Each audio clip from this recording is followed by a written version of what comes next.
Beliau juga membentuk institusi militer, beliau juga membentuk institusi kepolisian, yang kemudian kita tahu bahwa beliau menunjuk seorang pemuda yang luar biasa, yaitu Qais bin Sa'ad bin Ubadah, sebagai kepala institusi kepolisian yang di dalam khasanah Islam dikenal dengan istilah syurtah. Qais bin Sa'ad inilah yang kemudian menjadi ajudan dari baginda Nabi besar Muhammad SAW, sekaligus juga menjadi kepala institusi kepolisian negara Islam di Madinah pada saat itu.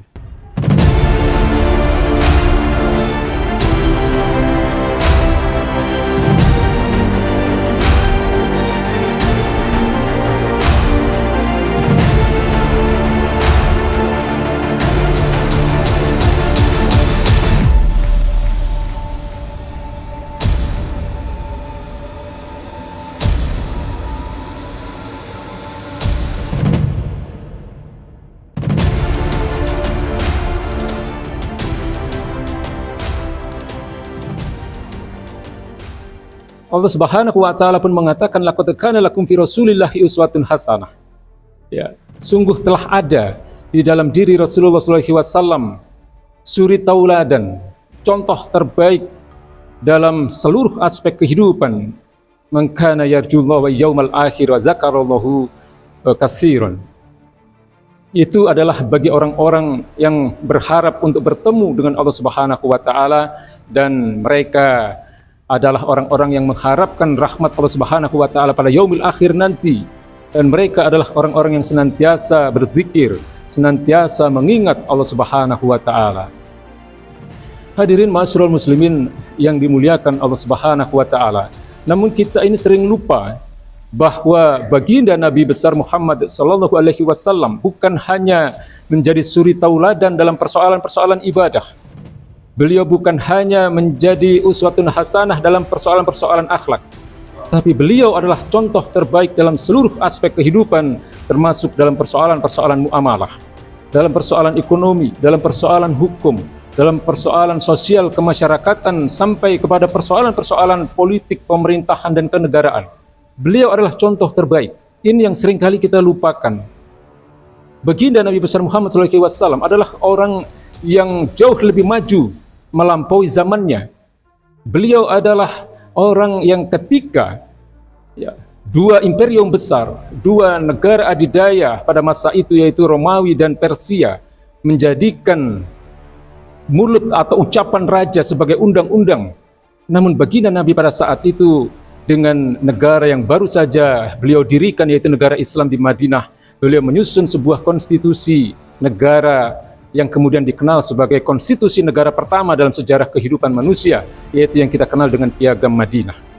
Dengan konstitusi itulah, dengan Piagam Madinah itulah kemudian baginda Nabi mengatur bagaimana kehidupan bermasyarakat dan bernegara di sebuah negara kecil pada saat itu yang hanya meliputi luas kota Madinah, dengan penduduknya yang beragam kepercayaan. Di sana ada kaum muslimin, di sana ada orang-orang Yahudi, di sana ada orang-orang musyrik, bahkan di sana pun ada orang-orang ateis, orang-orang yang tidak bertuhan. Bahkan pada saat itu kaum muslimin bukanlah kaum yang mayoritas, hanya sekitar 40%, sementara yang 60%-nya adalah orang-orang yang tidak beriman pada Islam. Namun kemudian karena kemuliaan Islam dengan syariat Islam yang diterapkan oleh baginda Nabi besar Muhammad SAW, maka berangsur-angsur mereka semua memeluk Islam. Baginda Nabi pada saat itu sudah menjadi satu kepala negara dengan sistem pemerintahan yang modern. Ya, baginda Nabi membentuk berbagai lembaga-lembaga perlengkapan negara. Baginda Nabi mengangkat dua pembantu utama beliau, yaitu Abu Bakar As-Siddiq dan Umar bin Khattab radhiyallahu anhu. Beliau juga membentuk institusi militer, beliau juga membentuk institusi kepolisian, yang kemudian kita tahu bahwa beliau menunjuk seorang pemuda yang luar biasa, yaitu Qais bin Sa'ad bin Ubadah, sebagai kepala institusi kepolisian yang di dalam khasanah Islam dikenal dengan istilah syurtah. Qais bin Sa'ad inilah yang kemudian menjadi ajudan dari baginda Nabi besar Muhammad SAW, sekaligus juga menjadi kepala institusi kepolisian negara Islam di Madinah pada saat itu. Dengan nilai-nilai Islam, institusi kepolisian ini benar-benar menjadi sebuah institusi yang melayani, mengayomi, dan melindungi rakyatnya. Ya, mereka menjadi satu kekuatan utama di dalam bukan hanya melindungi baginda Nabi besar Muhammad SAW, tapi juga melindungi Islam sebagai aturan kehidupan pada masa itu. Ya, mereka atau institusi kepolisian ini benar-benar memberikan rasa aman bagi masyarakatnya. Hadirin, keimanan kita mengandung konsekuensi untuk memuliakan baginda Nabi besar Muhammad SAW. Memuliakan baginda Nabi besar Muhammad SAW bukan hanya memuliakan beliau secara pribadi, tapi yang menjadikan kita akan mendapatkan rahmat dari Allah Subhanahu wa Ta'ala adalah menjadikan risalah yang beliau bawa sebagai aturan kehidupan dalam seluruh aspeknya, baik dalam persoalan individu, persoalan ibadah, persoalan akhlak, baik juga di dalam seluruh persoalan-persoalan muamalah. Dan inilah yang kemudian menjadikan umat Islam akan menjadi umat terbaik yang akan berpengaruh di tengah-tengah pergaulan internasional. Ya, ini bukan hanya satu keimanan yang menjadi kewajiban bagi kita, tapi ini juga diakui oleh orang-orang yang tidak beragama Islam. Seorang orientalis yang bernama Michael Jihad dalam sebuah bukunya yang berjudul 100 Ranking of the Most Influential Persons in History, 100 orang yang paling berpengaruh di dalam sejarah kehidupan manusia, dia dengan jujur menuliskan nama baginda Nabi besar Muhammad SAW di urutan pertama, di atas nama-nama besar yang menjadi presiden Amerika, ya, mantan-mantan presiden Amerika, bahkan nama baginda Nabi besar Muhammad SAW pun di atas Nabi Isa alaihissalam, Yesus yang mereka yakini sebagai Tuhan mereka. Karena Michael Jihad ini adalah orientalis yang beragama Nasrani yang tinggal di Maryland, Amerika Serikat. Jadi kalau saja orang-orang yang tidak beragama Islam mengakui kehebatan dan kemuliaan baginda Nabi besar Muhammad SAW beserta risalah yang beliau bawa, karena risalah yang beliau bawa ini telah menjadikan 1,8 miliar orang penduduk muslim di dunia ini mengikuti beliau.